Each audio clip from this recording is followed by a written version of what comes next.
So, 2 years ago, we risked it all. We got a wild hair idea to drive down to Ventura, close to 9/11 weekend, actually. So, literally almost 2 years ago. And we decided to check out two duplexes, and we ended up putting an offer in on one of them. And wildly, it was accepted. So, it was game time to figure out the how the heck do we make this happen. And at the time, we had literally lived in our three brand new build home for 3 months. We had our 5-month-old daughter and our just barely 2-year-old son. And we lived in Sacramento. Jon worked in Sacramento, but somehow we were putting in an offer and becoming homeowners of a home in Ventura. So, how the heck did we do that? The duplex was $1.5 million. Jon was working in Sacramento. We're a single family income from his firefighting paramedic job in Sacramento. How did we do that? I'm not sure we even know looking back. And the truth is we've a lot of steps left up to it. So we can boil it down to just a few key things, which was hard work on the front end. I know people are like, well, duh, or whatever, but we're just moving people, and we're constantly trying to build ourselves, and we're constantly working. And that was a key ingredient. Without helping yourself, the world's not going to help you. We were constantly open-minded, a growth mindset. Every day is kind of challenging because we're always trying to do something new. And being uncomfortable is your norm, then eventually you're going to find yourself in new places. And we're patient. One of the things we've learned along our journey is that we have less control than we really thought. So when we just kind of give it up to having faith that good things are coming to us and we don't rush things, then usually what's meant to happen will happen. And it takes patience, which is kind of hard to do when you're working really hard. Sometimes you're working really hard and the patience wears really thin. Seeing through the weeds of it all, right? Like you can't see outside of it. You're like, why am I doing this? Yeah, forests and trees. Yeah. That's a big thing for me, which we'll get into later videos. I have a pretty recurring habit of anxiety, diving into certain projects, and then having an issue with forests and trees before we make it through our patience phase and then actually get rewarded. We're willing to give up very, very important things in our life to have the next phase of things. That's also really hard. If you want what you want, or you want what the universe or the world or God is willing to give you, lots of times you need to make room for it. So these are all painful lessons. The numbers worked. Bottom line is, a lot of the things that we transact in society are all measured by numbers. So if you want things to change, the numbers got to work. And we'll get into that too. Yeah. So all of this to say that we lived in Sacramento for almost 8 years. Jon was very happy with his fire job. We had no intention of him leaving his job. We had no intention of moving from Sacramento. Excuse me. We just felt a nudge to look on Redfin and Zillow one day, and it was the universe. And it brought us back to Southern California, where we both grew up. And behind the scenes of all of that is the 10 plus years that Jon and I put in of work before this one thing that seems like was a huge, cliff dive, right? Like there's this idea that we have 10,000 hours of work that we put into anything that's significant when you actually see what's happening on the other side of it. So people see this success, they see the social media posts, but you don't necessarily see the grind behind that. So that's kind of what we want to also share right now is who are Jon and Amanda behind these, big ideas of entrepreneurs, real estate investors, duplex owners. We risked it all. Who are we? And what the heck did we do before putting in all this work to get to this one specific podcast we're sharing about right now, this one video. Yeah. Well, do you want to start? Sure. So my name's Amanda. I grew up in Huntington Beach, and I went to UC Irvine for college in a roundabout way. That's how Jon and I met. We'll get into that in another episode because that's a really long story. She touched my butt 3 times. 3 times. Story to be continued. And I was going to school to learn about sociology. I thought it was very fascinating. I knew I wanted to be a teacher. I was going to be going to a master's program. Got my master's in education. Could not get a teaching job for the life of me. Was an instructional assistant, substitute teacher, bartender, tutor, did all the things trying to pay our bills so that we could have a place to live and food on our table and a car to drive to work and student loan debt payments. I was not making good money at that time. And then I got my first teaching job in Ventura. And so we both moved to Ventura after many years of interesting living situations and long distance in our relationship. Yeah, we've been together 5 years at that point. And I loved my first teaching job here in Ventura. I was so happy. I loved the students I got to work with, the team that was training me and teaching me how to be a new teacher for my first time, the type of school I was working at. I loved everything. I loved where we lived here in Pierpont. We got to go to Sunset every day. I got to go to the beach before or after work, walking just a couple houses from the beach. And then Jon got a fire job, so we moved to Sacramento.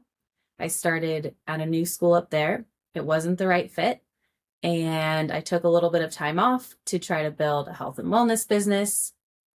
That wasn't necessarily the right fit, but a lot of growth came during that time as well. Huge mindset shifts really started. I really got into therapy myself, and Jon really got into therapy.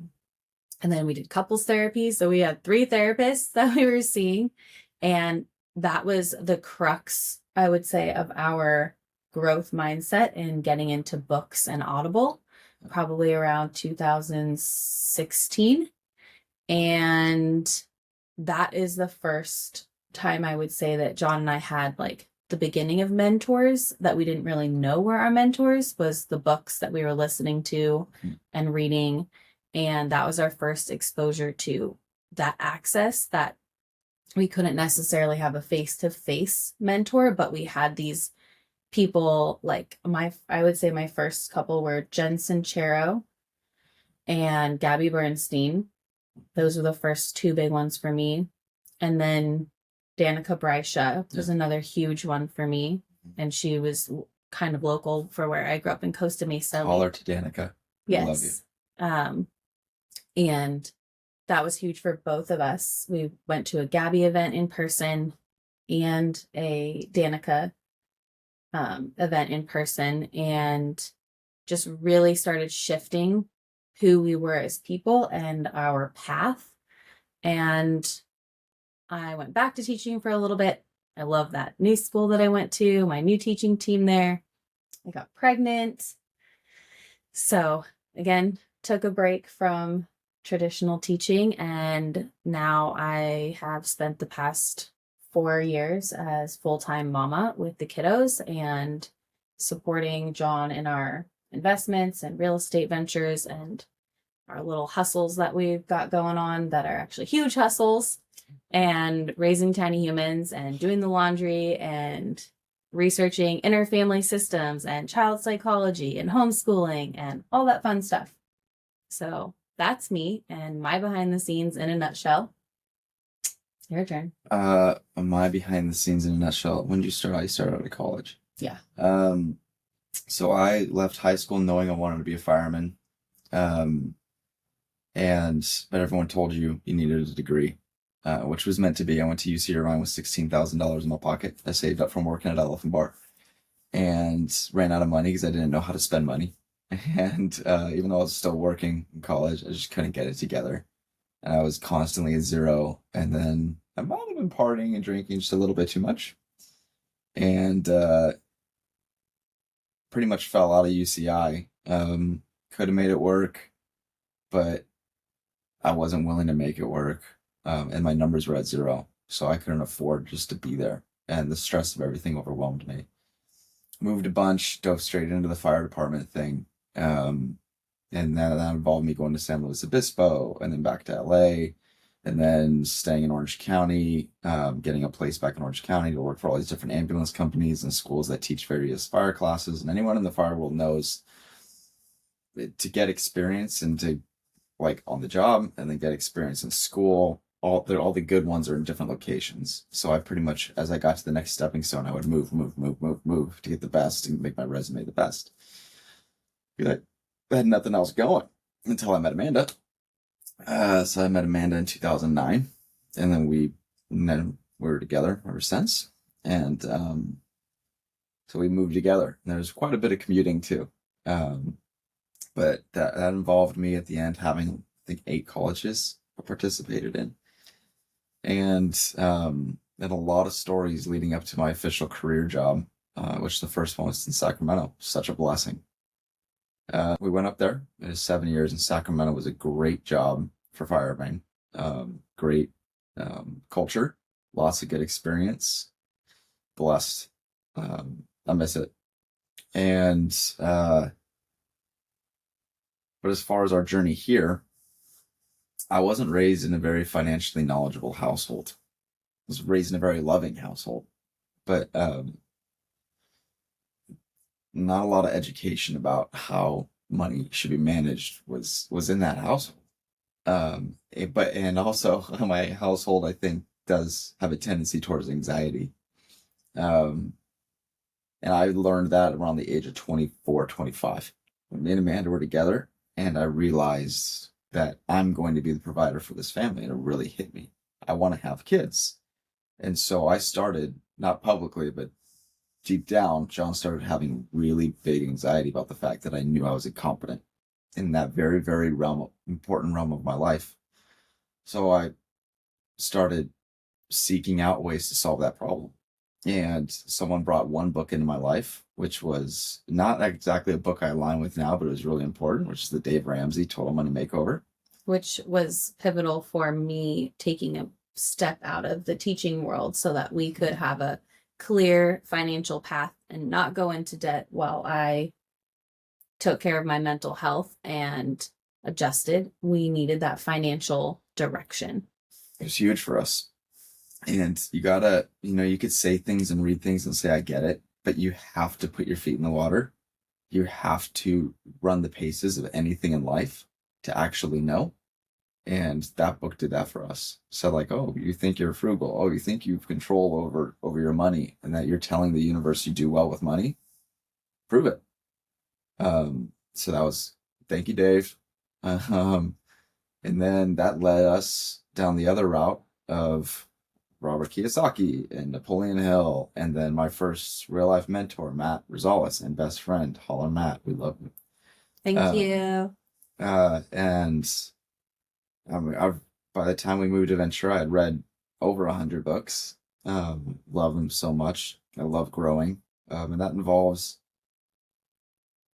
anything from just figuring out your mind to become a better father, a better husband, a better person, to, how to utilize money better in our normal modern society to effectively grow more. But that's led us to doing real estate. That's led us to getting into commercially funded projects, BRRRRs, which are renovation projects and refinances. That's led us to buying coin laundries, which we haven't closed yet. We had to pull out for our move to Ventura. That's led us to doing an in-house house hack, buying up. We've bought a plot of land that we were going to do an owner builder on. We've bought heavily. We've traded and bought into cryptos, the stocks heavily. Talk about hard work. You have to leverage your work if you want to grow in this world a lot, which includes debt. Right, debt allows you to leverage, and it includes creativity and risk. So one good example is I had a couple $1,000s and the wildfires were happening. I understand PG&E. I understand the cycles of wildfires. And we turned $2,000 into $12,000 and $12,000 into $36,000 just off of PG&E. And I think the other one was like a cruise company. Southwestern Marriott. Oh, Southwest. Oh, yeah. That's risk, and that didn't take a whole bunch of intelligence or anything. That just took a few books and applying myself the way that the book said. And be willing to risk and give up what we had, which was not very much, with our couple $1,000. $1,000 was a big deal for us. Brand new baby and our first home. And at that time, that was, are we willing to give up $2,000 or $3,000? And we took the risk. Which, it's all relative, right? $2,000 or $3,000 to some people is literal nothing, scraps, and $2,000 and $3,000 to other people is. It took me 6 months to get this $2,000 or $3,000, and I might need it for tires next week. And we understand that because we've been at those various points. And when you come back to it. Yes. Yes. Yes. So it's been a beautiful journey. But I think my favorite part of it is the people it's made us.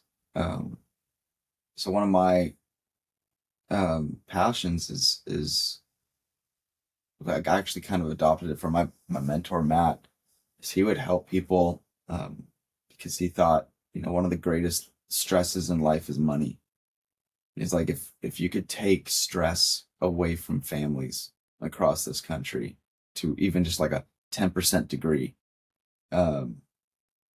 and therefore maybe they would use that 10% less stress to have a 10% better life with their family and raising their kids.